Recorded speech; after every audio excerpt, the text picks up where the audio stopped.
Hi everyone, I can and welcome to Teach Tech Play. This is episode 22 and I'm Eleni Kyritsis, your host. Tonight we have a stellar lineup with some fantastic educators from around the world who have got some fantastic tools that they want to share with everyone tonight. So before we get started, I just need to congratulate our episode 21 Play Queen. So well done to Zena from Aussie Ed in sharing with us about Maker Ed. I know that she inspired a lot of people to think outside the box in the way that they were implementing maker spaces at their school. So huge thank you to Zena for sharing, and as well as to all our other presenters and for her taking out the title. Now, don't forget to vote tonight. I know that there's always a competition. We've got some big UK names here who I think they might have a bit of competition between them to see who will take out the crown. So make sure you do vote. The link to vote is, I've just lost it, which is always a great thing. I found it again. It's the same as every month, which is pretty much the same. It's just TTPlay e-vote. TTPlay E22 vote, and make sure if you are watching us that you do follow online on Twitter and use the hashtag TTPlay. We'll be tweeting out resources and links to each of our presenters, and you can reach out to them via Twitter as well. Next week we also have our Twitter conversation, so that will be a follow-up from tonight. So make sure it's 8 p.m. next week, and we'll be talking all things shown on tonight's show. So tonight I'd like to say a big welcome to Steve. He'll be here helping me out tonight and leading the way. So Steve, do you just want to say hello? Hello everybody. I'm very excited to see the Australia-UK battle tonight. Looking forward to the Twitter feed and also looking forward to seeing some pretty amazing innovations. So. Perfect. Thanks, Steve. Now, what we might do is we might start here locally and then we'll expand overseas. So, Christina, do you want to say hello and tell us a little bit about yourself? Yeah, thank you very much, and thanks for having me on board tonight. I'm Christina Polatajko. I teach PE at Aiken Creek Primary School in Melbourne, and this is my 7th year as a teacher, as a PE teacher as well. And I am looking forward to the, I guess you can call it the Battle of the Ashes with the Aussie and UK's here tonight. So all the best, and let's have some fun. Beautiful, Christina. We love having PE teachers. I think most people from Teach Tech Play, except for myself, are PE teachers. So Steve is from a PE background, as well as Corey, who helps us out on the Twitter while the shows are going live. So we do have a strong connection to PE, so we love having you here. Next, we've got Dan from Sydney. So he is sort of, I'll let him talk and introduce and tell you a bit about himself, but you'll see why it's a very much Aussie-UK close relation show tonight. I think you're muted. Yeah, sort of. Yeah, it's yeah. So I've got a Welsh accent, but I'm living in Swansea. So I used to teach for 15 years in the UK in high school. Used to teach maths and computer science, and then I was an Ofsted inspector. So everybody in the UK goes, "Boo! Here he goes." So school inspector in the UK, and then I moved across to Australia. Worked at the university over here, did my own thing for a little bit, and now I'm working with Microsoft as the office lead for Edu. So I'm going to be sharing Office 365 Planner today. Perfect. Thank you, Dan. And we do love having you here tonight with your UK ties, but we do love that you are here in Sydney. Yeah, I'm from Australia tonight, okay? There's the flag. Mind you, you've got to vote, but the voting's going pear-shaped all around the world these days, so goodness knows what's going to happen tonight. Yeah, true. Voting's not anyone's strong point. Next, we'll jump over to Nina. Do you want to say hello and tell us a little bit about yourself? Good morning, everybody from the UK. I'm Nina Jackson. I'm from South Wales, the little country to the left of England, and I live up on the mountains. I'm an author and a trainer, speaker, particularly specialising in special educational needs, tech, and obviously I'm an international mental health ambassador as well. And today I'm hoping to bring to you how amazing Yakit can be to involve all children, but particularly special educational needs. Beautiful, thank you, Nina. Next, we've got Rachel, who is from a unique place and gave us all a geography lesson prior to the show. So I would love for you to share that with our viewers. Thank you. My name is Rachel Smith. I'm a modern foreign languages teacher, which means that I teach French, Spanish and German in a secondary school on a place called the Isle of Man. The Isle of Man's a very small island situated between, I suppose, northwest England and Northern Ireland. It's very tiny. It's only 35 miles long and 12 miles wide. I'm the digital leader at school, and I'm Apple Distinguished Educator, and I'm delighted to join you this evening. Beautiful. Thank you. We are delighted to have all of you with us today. Now, to kick off the show first, we've got Nina, who will be sharing with us, as she did mention, Get Your Yak On with Yakit Kids, which I'm very intrigued about. I'd love to know what this is all about. So let me know when you're ready, Nina, and I'll start the timer. Okay. So, just share my screen with you guys. Okay, we're all okay? Yep. Okay, so good morning, everybody. I'm so excited about sharing Yakit Kids with you. It's an amazing iOS app, and for me, the reason why this is so brilliant is that it gives opportunities for children with special educational needs to communicate, develop their speech and language, and really to sort of not always worry about seeing their face and where they are themselves, but they can create amazing animations. So we'll go into Yakit and we'll start a new little Yakit. In my photo album this morning, I've taken a little screen of this.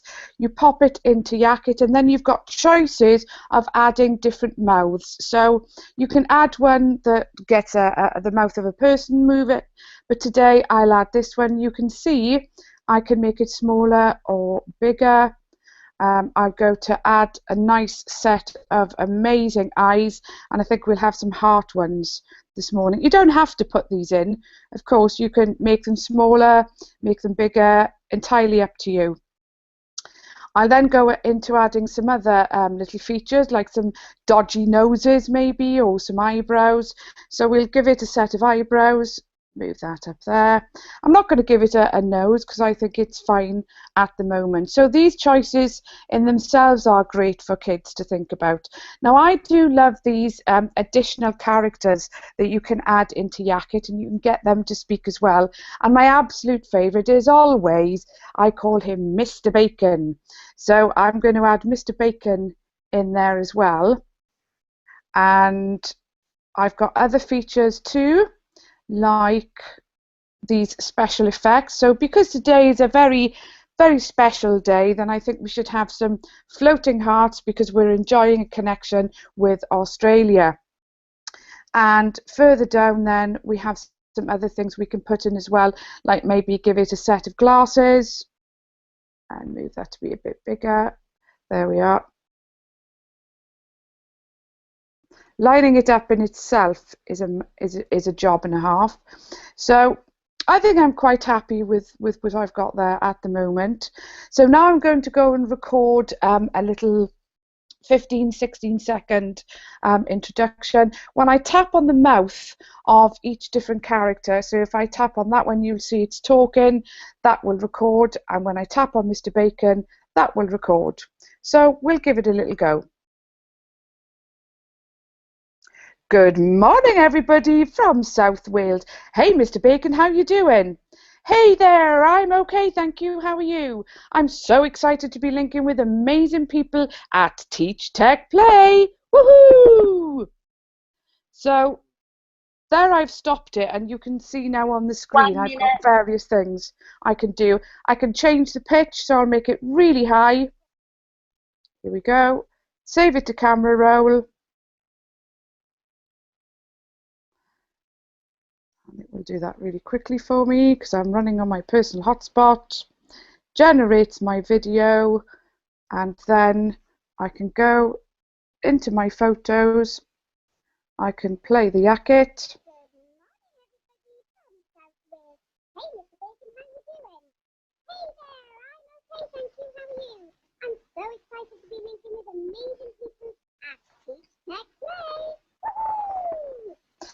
Now the great thing with this as well is that you can change the pitch, so we can make it really low And then you obviously on the next bit can save it to your camera roll. And when you've saved it to your camera roll, you can pop it into loads of other apps as well. And you put it into iMovie or do a masquerade or something with it as well. What I've always got for you as well is a little video being prepared. Here we go.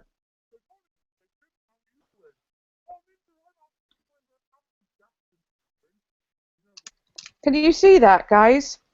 No, we can't see the video. Okay. We're still on the screen with...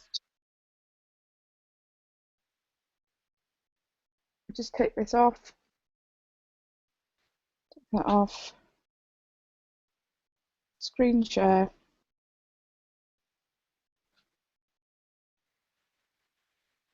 Can you see that picture now? I can see my face. Ah. Okay. This is where it all goes wrong, isn't it, with the screen share? Yeah, it's always the case.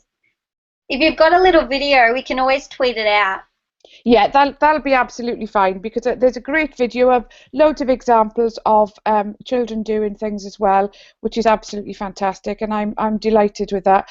You see, the great thing about this is that obviously when we do this with special needs, it can develop their speech and language difficulties, and particularly with children with AEST, high functioning Asperger's, sometimes they don't always want to be themselves and they can hide behind that. Some great examples that I know Rachel has shared with amazing use of modern foreign languages as well. So I'm absolutely delighted, and I love Yakit because it's so simple and easy to use. I think my time is up, is it? It is up. But thank you, Nina. If you just want to stop sharing your screen, I know that we have got a couple of questions. Christina, you had a question. Did you want to just ask your question just for our viewers as well?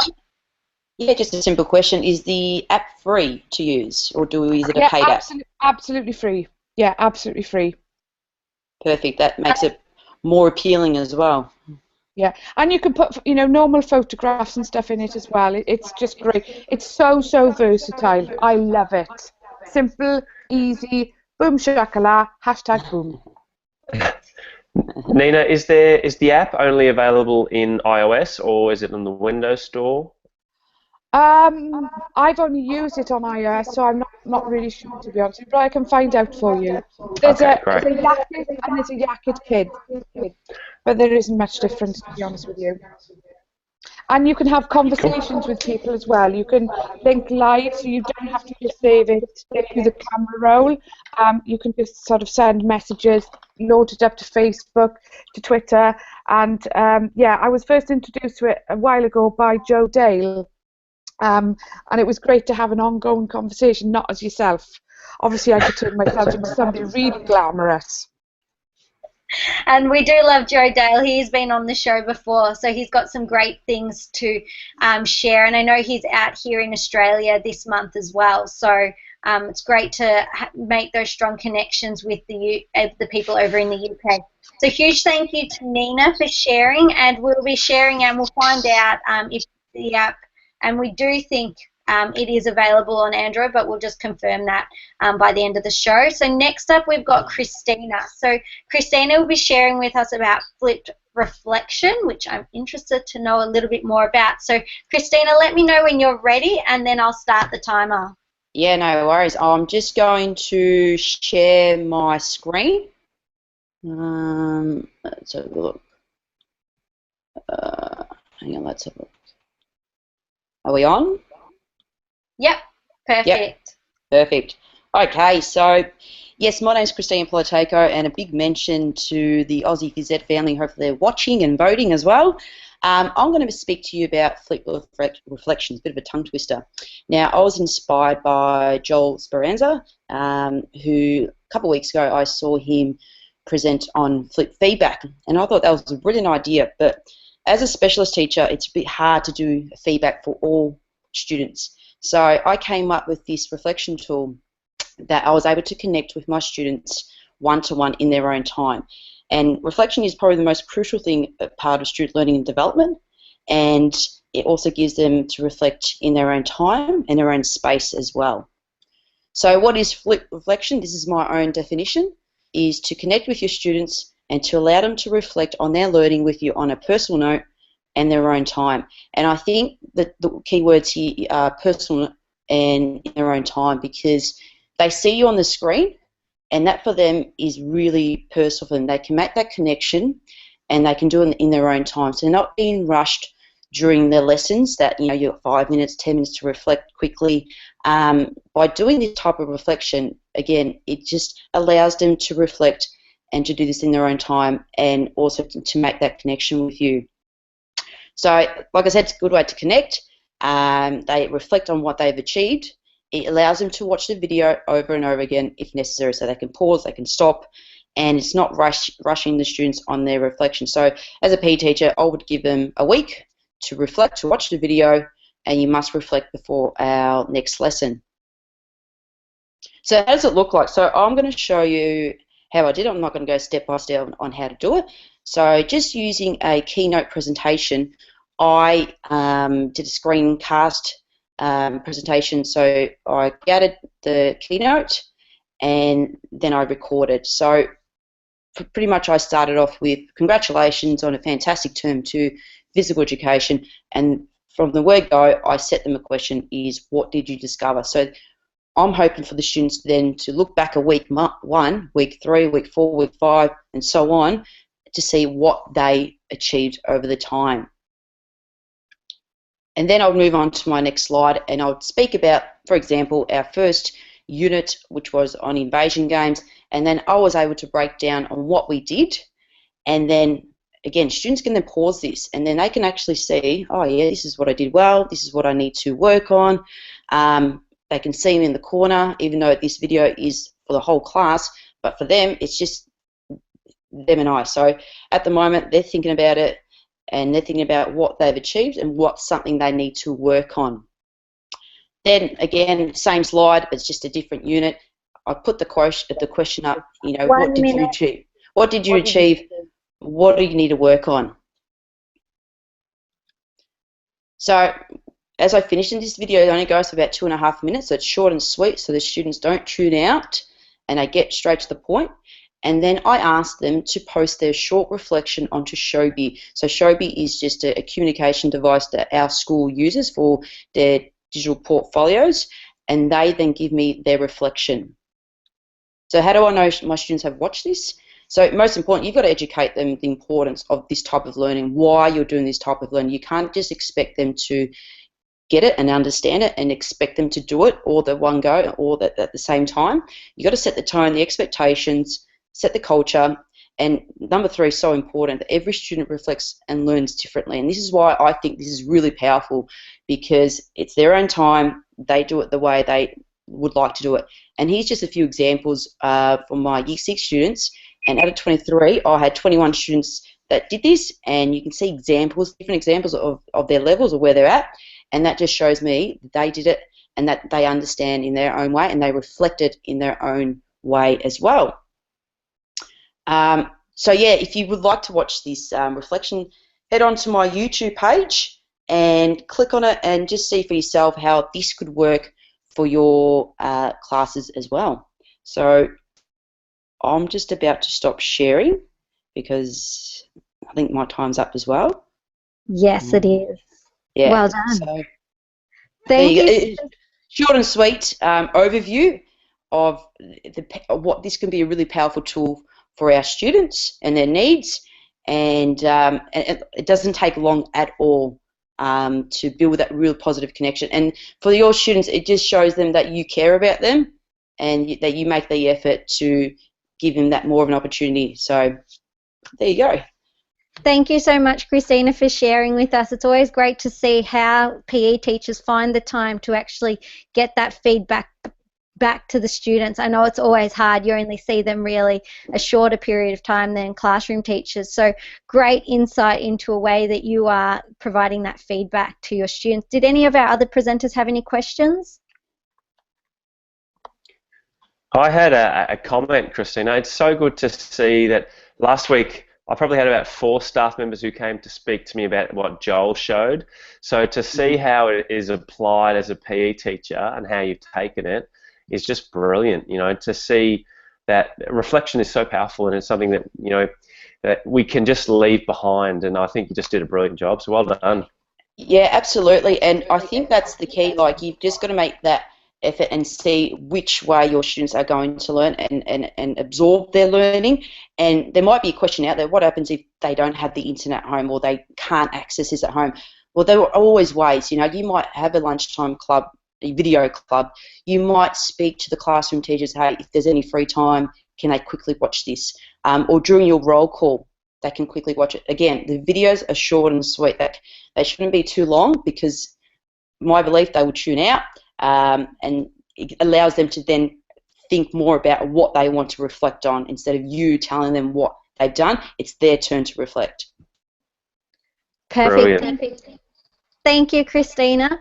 So next up, I will be sharing with you all. So I'll just share my screen and then I'll get started.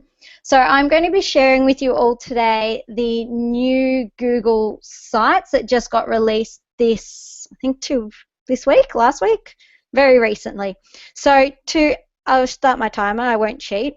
So with the new Google Sites, the great thing about it is it actually lives within your Google Drive now. So to create it, you simply go to New, and then you'll see under Google My Maps is where Google Sites lives. Now, it is still in the beta time, so it's still under trial, and there's supposed to be more coming, which is great, because at the moment I think it's still very limited in what it can provide compared to the old sites, even though the old sites was very clunky and 1990s. This is updated, clean and fresh, but I feel it is missing a lot of things, and hopefully if I have time I'll go through that.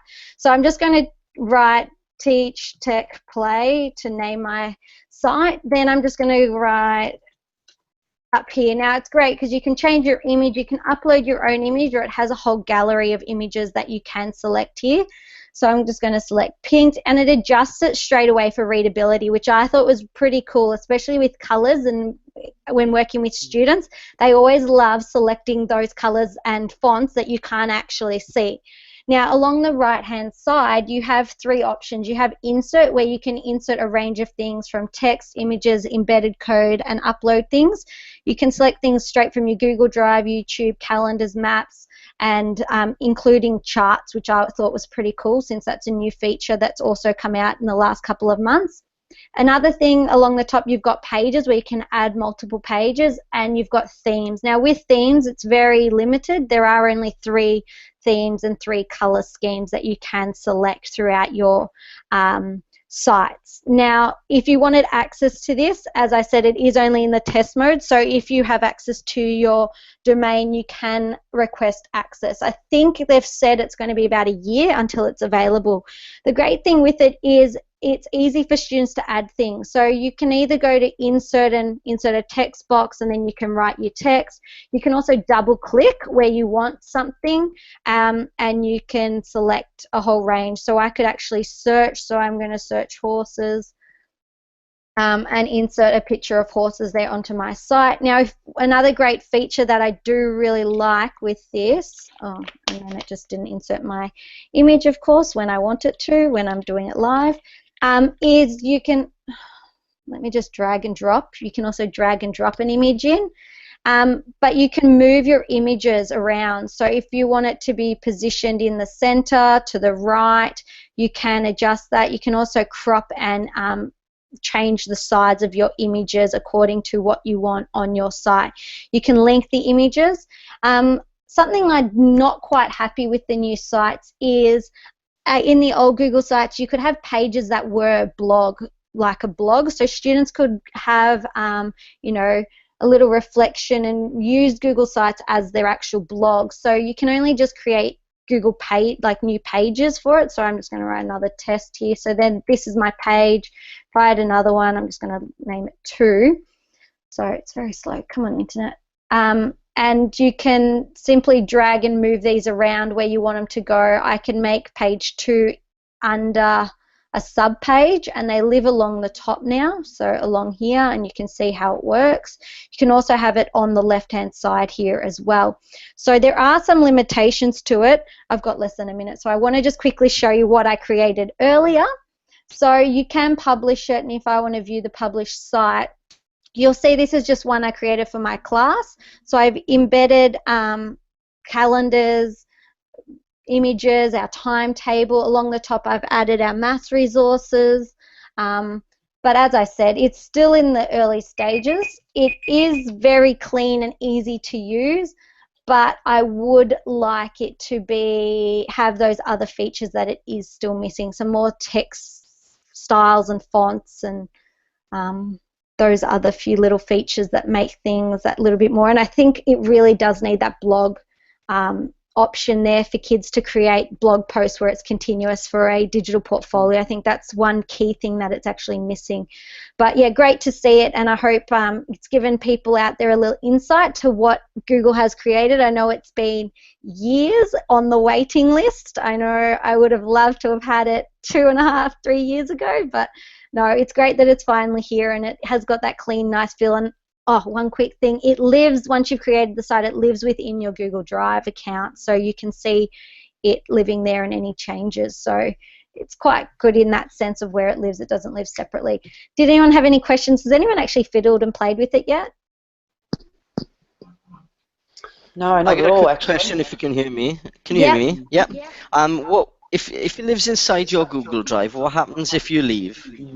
Yeah, so I think the key thing for that is if you are creating any new sites in the new Google Drive account, I think you would have to do it through your school administration. You could also share the settings, the ownership within your school domain to the admin person once you do leave. So there is that option, and I would imagine, like most things in Google Drive, if you do leave, you just archive any staff members, so anyone can still see and have access to their documents, but they can't actually access them. So it should still work in that sense. But yeah, anything that you're setting up for school landing pages and that, I would recommend you do it through an admin account. It looks like a really powerful tool, even if in its infancy, and obviously with more people using it, the opportunity to make it grow and develop could be fantastic. Yeah, it's got legs. Yeah, it's very quick, easy, and it's meant to work across devices. I haven't tested it yet on an iPad, but yeah, who knows where it will go. And I know that the visibility, I've tested that out on my phone. It's very clean and very sharp in that sense, which is a big improvement from the last Google sites. Okay, we'll move on to the next person. So Dan, going from Google now to Microsoft, you will be sharing with us Office 365 Planner. So I haven't yet played too much with this. I've had a look at it, but I'm looking forward to learning a lot more about it. So let me know when you're ready, Dan, and I will start your timer. Yeah, can you see my screen? Yep, perfect. Cool. Okay, so this one's I suppose this tool to show you is a little bit more for maybe the 6 to 12 or 13 audience, but you could be doing this to PBL in I suppose year 5 and 6. Essentially inside Office, what Microsoft have created recently, some of you may have seen this already, are called Office groups, which means that you can set up a group for your students, and this is the basis of a new tool we've got coming out, which is just released in the US, called Microsoft Classroom. But basically, once you set up a group with all your students in it, you basically get several tabs, like a conversation tab, you get a shared calendar, you get a shared area, in your OneDrive, you get a shared OneNote notebook. You can also connect to things like Twitter and things like that. But inside this tool, you've also got access to what's called a planner tool. Okay. Now, what planner means is that actually you can actually create. So when you click on the app launcher in the top left, you've got this planner icon, or you can access it via your groups. And what that means is it's quite a simple planner. So if you've done software development design, or you've done some planning for project-based learning in the past, what this lets you do essentially, what you can see here is you can create a new plan. So I've just set up one up here, for example, for a Minecraft project-based learning unit. And basically you get several different buckets. So I've kind of split it into a to-do list, research, design, activities, and a presentation which they present back at the end. And then essentially what you do, you just add activities in here. So I could say, well, as part of the research activity, I'm going to set, I don't know, internet searching or whatever it might be. I can set a due date for the students or the people I've added in my group. So the due date could be the 20th of July. Then I can assign that to the different people in my group. I'll just assign it to myself for a minute. And then they'll get all these activities assigned to them, okay? So let me just assign that again because I didn't present it. So I've got that particular activity that I can see and I can go in. So it's essentially a quite straightforward project management tool if you're doing some PBL. And then the beauty of that, so once I've created all my boards and I've added people to my different activities, I can then go to my charts and I can actually see how people are progressing on the different activities. So who's, which tasks have been unassigned to anybody, which tasks have actually have not been started, which ones are in progress, and which ones are overdue. So essentially what I can do with this, and I also got a notebook which is shared between that. So what I can then do is start to look at as a teacher or as a project lead, or you could actually get students to set up their own plans in their classroom if they work in group work, for example, and they can add you as a teacher so you can see what's going on. You can look in and get an overview of what they're actually doing. So it's just quite an interesting little tool. You can again, you can see here how it connects back across to all the different options like your calendars and things like that. So it all links back to their office groups. So that this is an enterprise tool really, but it can be used really well for kids in a kind of school setting. And I can add members as I go. So a new member comes across into my class, and I can look for him, and I can add him to my. Let me just add this person here, one of my colleagues. Well, I keep adding to when I keep playing about with this tool. So he's going to get all of these things added to him. Yep, so I'm adding Ray there, so Ray's now been added to my group, and then I can add tasks to him, and I can go back and see him in the board. So I can also monitor where that is so I can monitor it inside the planner tool, but I can also jump back into my groups here, and I can actually jump around between my groups and my planner in the various areas inside Office 365. So that's essentially it. It's a kind of nice way to track students and actually find out where they are and what they're actually working on at that particular time, and actually give them activities to do and assign them tasks, and then you actually then monitor where they are on the particular activity. So mainly for years 7 and above, I'd say, but it's a pretty cool little tool and something new that we've introduced into the plan. Beautiful, thank you, Dan. And I have had a look at the planner, and it does look quite interesting the way that it can track students' progress, and a good guide. I think Steve, you shared something last month on that progress, and I think having another visual for students to follow on and see really keeps them on track of knowing what they've done and what they have to keep going in the task. So yeah, really great to see a range of products that Microsoft's bringing out at the moment. It's very exciting. Any questions? I've got a question from Mark Anderson, actually. He said, can you add groups rather than having to add individual students? Yes, you can, and there's a tool coming out called School Data Sync, which brings all of your management information system or school information system groups directly into Office 365. So we're setting that up now for the classroom model. So that means that if you've got something like Sims or Central or whatever you've got as your school information system provider, it brings that through automatically. So all your groups are populated. That's essentially what the Microsoft Classroom solution is. So all your things inside your SAS go through, and then therefore they all get planner, and they've all got already OneNote class notebooks created and all that kind of stuff. So it's an automated process once your school information system provider links in. That's great to know, because I know teachers don't like putting in or setting up their groups individually. Yeah, they love it when they're already in. Around, exactly, and if a kid jumps around or moves from one group to another, then they'll move around the groups online. So you haven't got to faff around and do like manual, additions of students and things. It basically does it all for you. So yeah, it's a different tool. It's something different, but for me, it's an enterprise tool. But it's quite interesting to see how educators will use it, and in lots of different settings for different things, whether it's PBL or it's for even you colleagues to keep track of projects. Yeah, exactly. And I think, you know, even teachers, yeah, exactly as you just said, it's great to any projects that staff have coming up, I know one that I've got coming up, graduation, second half of the year, or even the musical keeps track of who's doing what and what still needs to be done, which is fantastic. That's a great idea. We've got our final presenter up next. So, Rachel, you'll be sharing with us paper 53 in the classroom, and I must say this is one of my favourite tools. I don't think I've used it enough, though. It's one of those things. I wish I would just use it more. So I'm excited to see some great things, because over here in Australia we're on holidays at the moment. So term 3 we're about to begin for Melbourne next week. So I'm excited to see new ways of integrating it. So let me know when you're ready and I'll start the timer. Okay. I'll just, can you hear me? Yep. I'll just share my screen.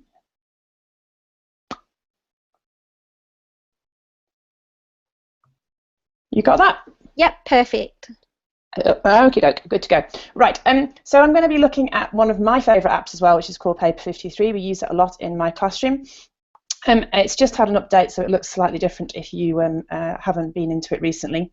You can make these things called grids. I'm just going to add a new grid. I've done one for TeachTechPlay, and I'll come back to that in a minute, so I'll add a new grid. Oops, no I won't. There we go. I could title it, but what we're going to do is I'm just going to show you what the basic tools do. So it's got a lot of tools on here that you can use. Different pens. This is the fountain pen. Oops, why are you not drawing? Oh, there you go, there's a fountain pen. And that's the fat pen and a thin pen. And one of my favourite things, painting. I should have chosen a bed of colour so it'd stand out. There you go.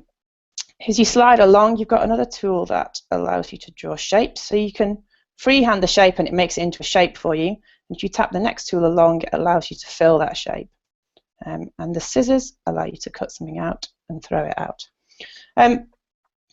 But you can do loads and loads with it. I mean, initially in my classroom, we use this. The students like this app. I don't know why they like it. I guess it's because it's beautiful. We do a lot of listen and show, so we just use it like a whiteboard.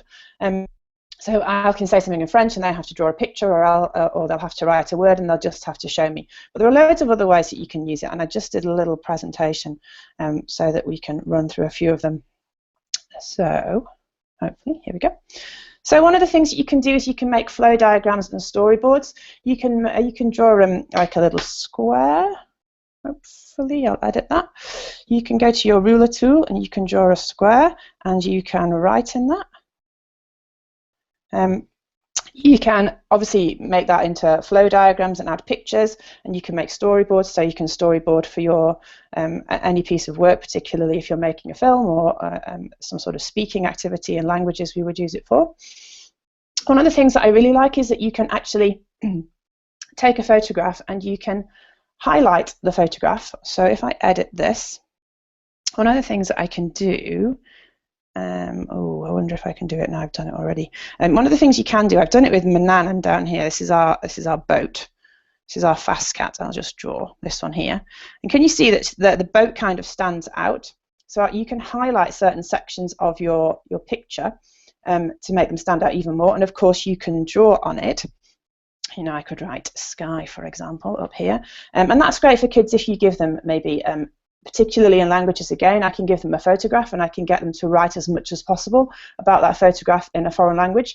But maybe it'd be great for geography or RE, where you're highlighting and writing certain, you know, features of the landscape or features of a church. I don't know. But that's a really, really nice tool. Oops, 1 minute. You can sketch note. I did a sketch note of the Isle of Man. You can see bottom left-hand corner. You can see where we are. And you can get the kids to sketch notes about the things that they've learned. Obviously, sketchnoting is normally done when you're listening to a live speaker, but it doesn't have to be. They can just sketch notes. And one of the things that the kids like is that their pictures turn out quite well, even if they can't draw, as you can see from my example, because I cannot draw, but it turns out quite well. So you can sketch note. You can actually use it as a proper artisty kind of app, and it's nice for kids to use a different medium. Rather than pen and paper, they can try and draw. This is me trying to be David Hockney. As you can see, I wasn't hugely successful, but there are much more talented children out there. And the beauty of this app is that it works in layers, so you can draw in pencil and you can add paint on top of it, or you could add ink on top of it, and the layers build up just like they would in a natural painting. You can obviously write on photos, but you can also add text. If you type in, if you swipe left, the text makes a title. If you swipe right, it makes a checklist. I can hear my buzzer's gone off. You can draw graphs, obviously not very accurately, but it can help children to demonstrate what they've learnt, maybe in maths. So you can show things graphically, and you can go wild and abstract. And I'll just show you this tool. This tool is actually the fill tool, and I know my time's up, but you know you're going to let me do this, aren't you? And you can make strange abstract shapes, which children enjoy. And finally, you can make a presentation just like this one that I've done. And it's all hand drawn, and it's a different way from using, say, maybe Keynote or PowerPoint, and you can get the kids to create a more hand drawn and personal presentation. Thank you very much. Thank you, Rachel. That was fantastic. Brilliant, brilliant. I think it's really good to even see that technology, you can use it but still have that same sense of drawing, and I think that really is achieved with the app Paper 53. When I first used it, I was like, this is amazing. I can actually draw, like, for someone who's a terrible drawer, and this is someone who has the kids go, what on earth are you trying to draw on the board right now? So, and when I use the actual app, Paper 53, they're going, I can sort of see what you're trying to do now. So it can make anyone create a masterpiece, really. So it is really cool. I love using it, and I think I need to use it a bit more this term. But did anyone else have any other questions? It was more a comment from me, really, just to support. I've seen some amazing live sketchnoting that Rachel has done in conferences, but from an angle of a teacher with special educational needs, the versatility of it to do practice sort of, you know, cursive writing, and especially if you've got some students who get their B's and their D's around the wrong way, and it, because it's freehand as well, and you can do things so that it allows them to develop their fine motor skills. It's just so versatile. It's brilliant. I need to use it more because Mark Anderson introduced me to Sketch Pro 2 because I love to doodle as well as flipping. But Paper 53, you know, with the whole thing, with inserting photos and everything, it's just absolutely brilliant. So, yeah, I love it. I know Rachel loves it, and I hope other people will do as well because it is so versatile. I think that's the Can I ask a question? Oh, sorry. Sure, you can, Dan. Sorry. Go on. Can I ask a question with the stylus? Have you tried it with the iPad Pro and the stylus on an iPad Pro? Has anybody had a go of it on there? Yeah, cool. I have. I've got mine.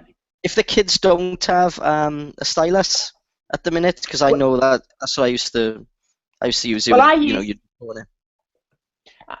Just for that presentation, for some reason my stylus wasn't working. I don't know why. And I used my finger just when I was doing that presentation to you there. So they can, and in my classroom, they use their finger. Or I've got some really, really cheap styluses. I bought 40 styluses from eBay, and they were like about 20 quid. So I just dish out these cheap styluses, and it works like a dream. It's not as beautiful as using the pencil from Apple, but it really does work. And the thing I think about Paper 53 is that, first of all, it's a beautiful app. It's beautifully designed, and that's what the kids like. But again, I kind of going back to what Eleni said, they really feel like they can draw. So they'll draw a tractor, for example, or the world, and they'll go, oh, it's rubbish. And I say, well, if you could just put some paint on it, and they go, oh yeah, no, it looks like a tractor now. And so they first of all, they like that, and I always give my kids the option. I'll say, oh, we're going to do some listen and draw. Choose an app. And I would say 90% of the students will go straight to Paper 53, just because it's so beautifully designed, so easy to use, really, really versatile. I'd like to see more of them doing presentations with it, because I kind of like the hand-drawn effect. You know, we're all so used to PowerPoint and flashy, keynotes and stuff. And so actually just to do a little presentation like that where they've hand-drawn it and they've really had to think about their learning, because they've got to actually physically draw the information onto Paper 53, I think is something that we should maybe try and encourage them to do. I think it kind of makes them a bit more creative. I think you're right on the pedagogical. Sorry, my students use just their finger. They don't have iPad Pros, so they've just got the normal iPads, and it works fine. the pedagogical research around the pen and stuff like that is quite powerful at the minute as well, for older kids to do some sketchnoting and Cornell note taking and all that kind of stuff. So it's kind of good taking Nina's point about SEN, but also thinking about the older kids as well. It's kind of yeah, it's useful. Lovely. It's great. My year 11s, I don't know what that is in Australia, so that they're just about to sit their exams, or they just have sat their exams. And prior to the exam period, rather than doing that whole sketchnoting where you're listening to a live person, basically I just said, get your notes out and make a sketch note of vocabulary, words that you don't know. And that whole idea of actually physically drawing something, connecting the image and the colours and the words together, it doesn't work for every child, but if you catch maybe even 20% of your class, you've done well, really. So it's just it was just another method of getting them to revise rather than sitting and reading a textbook, because as we all know, if you actively learn, you learn more. Yeah. Well, a huge thank you to all of you for joining us tonight. I know, Christina, you had a quick question there about what year level's most effective. I think it doesn't really matter. Am I right in saying that, Rachel? It doesn't really matter what year level you use it in. I use it with everybody, really.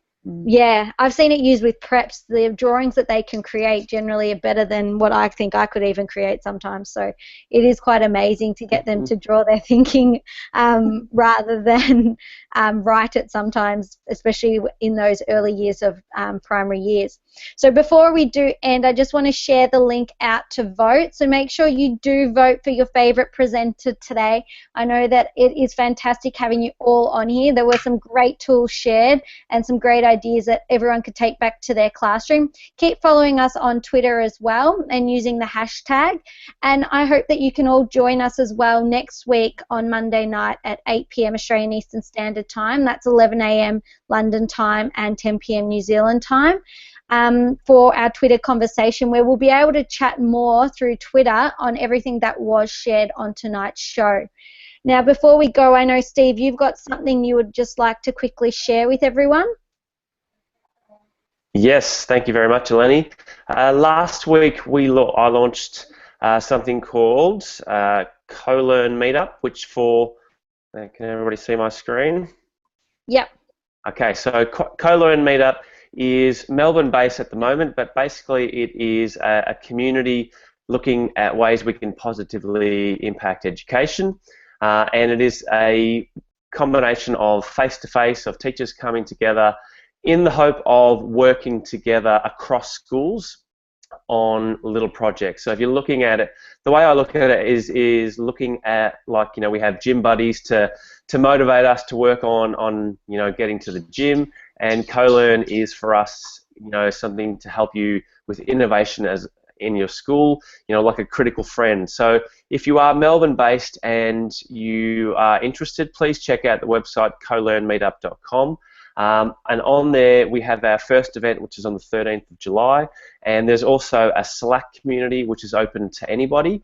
If you're wanting to get online and connect, with educators from around the world, please do so. So that's Co-Learn Meetup. Thank you very much. Perfect. Thank you, Steve. And I know that's something really exciting. And I know sometimes when you go to events, it's always scary and you do get lots of fantastic ideas, but to actually go away with making a connection and making a project too and the support network, I think is the key. So I'm really excited to be part and be joining you at that Co-Learn Meetup next Wednesday. And now our next month's episode is going to be pushed back 1 week. Unfortunately, I will be on ski camp at Mount Buller, so I'm not sure what the internet Wi-Fi situation will be like when I'm up there. So we will have to push it back till the 8th of August.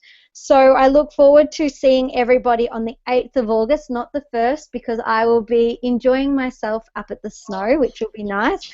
But we do hope we have got a great lineup for that episode as well. And make sure you do vote for your favourite presenter. Voting is open till 8 p.m. on Friday night, and next week we hope to see you all for our conversation. So a huge thank you once again to all our presenters for joining us tonight, and we hope that you can all join us next week for our conversation. So thank you and see you later.